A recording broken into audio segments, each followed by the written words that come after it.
আসসালামু আলাইকুম। Dream budget friendly tour ডিবিএফটির পক্ষ থেকে আপনাদের সবাইকে স্বাগত জানাচ্ছি। আমি নোমান রাজু। আজকে আপনাদের সাথে অত্যন্ত খুশির একটি খবর নিয়ে এসেছি, আর তা হচ্ছে আমরা যারা অনেক অধীর আগ্রহে অপেক্ষা করছি যে কবে ট্যুরিস্ট ভিসা খুলবে, তাদের জন্য আসলে এই গুড নিউজটি। সেটি হচ্ছে আমরা এটি বলতে পারি যে খুব দ্রুতই ট্যুরিস্ট ভিসা খুলে দেবে। সেটি কিভাবে? তো চলুন আমরা তাহলে জেনে নেই।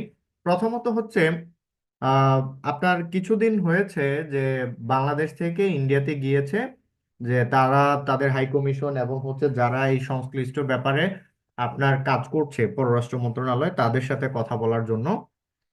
সেটা হচ্ছে যে বাংলাদেশ থেকে তিনটা ট্রেন চলতো। এটা আপনারা যারা গিয়েছেন তারা অনেকেই জানেন। সেটা হচ্ছে, একটি হচ্ছে মৈত্রী, আরেকটি হচ্ছে আপনার মিতালি এক্সপ্রেস, আরেকটি হচ্ছে খুলনা থেকে এটা হচ্ছে আপনার কলকাতা যায় বন্ধন এক্সপ্রেস। একটি হচ্ছে জলপাইগুড়ি যায় মিতালি এক্সপ্রেস, আর অন্য ট্রেনটি মৈত্রী এক্সপ্রেস, এটি হচ্ছে চিতপুর হয়ে এটি কলকাতা যাচ্ছে। তো এই তিনটি ট্রেন আপনার হচ্ছে খুলে দেওয়ার কথা বলেছে বাংলাদেশ থেকে, যে তাদেরকে আবেদন করা হয়েছে যে আপনারা একটু তাহলে যেহেতু দিল্লির এবং ঢাকার সম্পর্কটা আপনারা ভালো চান, তাহলে কষ্ট করে বা আপনারা যেটা চাচ্ছেন সেটা হচ্ছে যে দ্রুত আপনার ইন্ডিয়ান যে তিনটা ট্রেন রয়েছে ইন্ডিয়া এবং বাংলাদেশের সাথে, এই তিনটা ট্রেন আপনারা খুলে দেন, চালু করে দেন। তাহলে কি হবে দেখেন, যে তিনটা ট্রেন চালু করলেই কি ট্যুরিস্ট ভিসা চালু হয়ে যাবে? আসলে ট্যুরিস্ট ভিসা চালু হবে কি হবে না, এটি দেখেন, আমরা যদি বলি এখন যেহেতু মেডিকেল ভিসা আপনার সেভাবে দিচ্ছে না এবং খুব কম দিচ্ছে, এবং সেভাবে স্লট পাওয়া যাচ্ছে না, অনেক ঝামেলা হচ্ছে। তো সেই জায়গা থেকে সেখান থেকে দেখেন তিনটা ট্রেনে যদি চালু করা হয়, তার মানে হচ্ছে তিনটা ট্রেনে আপনার শুধুমাত্র মেডিকেলের যে যে কয়েকজন যাত্রী রয়েছে, এই যাত্রী দিয়ে আসলে কিছুই হবে না।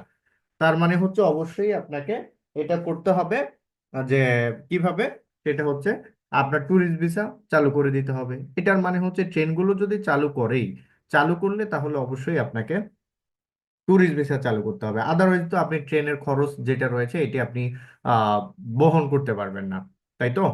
তো সেই ক্ষেত্রে আশা করছি বিষয়টি আপনাদের কাছেও পরিষ্কার হয়ে গিয়েছে, যে এবং আমরাও গতকালকে একটা নিউজ দেখেছিলাম যে এটি জোরসোর আপনার তারা আপনার হচ্ছে দাবি জানিয়েছে যে আপনার যে কোনো ভাবেই হোক এই তিনটা ট্রেন খুলে দেন। আর ইন্ডিয়া থেকে যখন বিক্রম মিশ্রি এসেছিল তিনি বলেছিলেন যে দিল্লি এবং ঢাকার সম্পর্কটা ভালো রাখতে চান এবং ঢাকার সাথে আর কোনো খারাপ কিছু না হোক, আর যা হয়েছে সেটা পর্যন্তই থাকুক, আর সামনে যত খারাপ কিছু না হয়, এবং সেজন্যই তারা চাচ্ছে যে যত দ্রুত সম্ভব এই তিনটা ট্রেন খুলে দেওয়ার জন্য।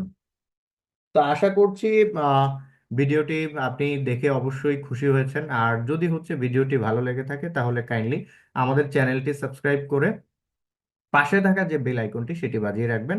আর ভিডিওটি যদি অবশ্যই ভালো লেগে থাকে তাহলে কাইন্ডলি আপনার ফ্রেন্ডদের সাথে শেয়ার করে দিবেন। আর ট্যুরিস্ট ভিসা যদি চালু হয় তাহলে অবশ্যই আমাদের ট্যুরের যে অপশনগুলো রয়েছে সেগুলো চালু হয়ে যাবে আশা করছি। এবং অবশ্যই আপনারা আমাদের সাথে থাকবেন। আপনাদের ভালোবাসা, দোয়া এবং সাপোর্টে আজকে আমরা এইটুক পর্যন্ত এসেছি। তো সবাই সুস্থ থাকবেন, ভালো থাকবেন। দেখা হবে পরবর্তী কোনো ভিডিওতে। ততদিন পর্যন্ত আমাদের সাথেই থাকুন। আসসালামু আলাইকুম।